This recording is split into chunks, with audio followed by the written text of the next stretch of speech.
Arestado ang isang high-value individual sa isinagawang buy-bust operation sa Bukawi na nagresulta sa pagkakakumpiska ng mahigit 100 gramo ng shabu.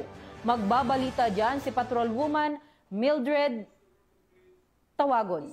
Value individual na sangkot umano sa iligal na droga ang naaresto sa ikinasang buy-bust operation ng mga operatiba ng Bukawi Municipal Police Station sa Barangay Kaingin, Bukawi, Bulacan. Kinilala ni Police Lieutenant Colonel Virgilio D. Ramirez, Acting Chief of Police ng Bukawi MPS, ang suspect na si alias Casper, 30 taong gulang at residente ng Barangay Binyang, Bukawi, Bulacan.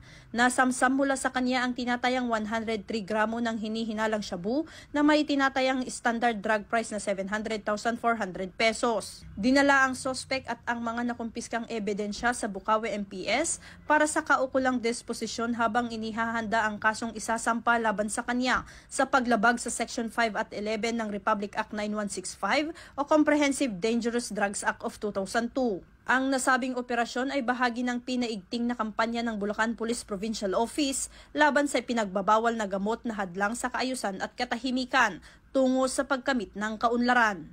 Mula dito sa Bulacan Police Provincial Office, ako ang inyong PNN correspondent, Patrolwoman Mildred A. Tawagon, alagad ng batas, tagataguyod ng balitang pulis.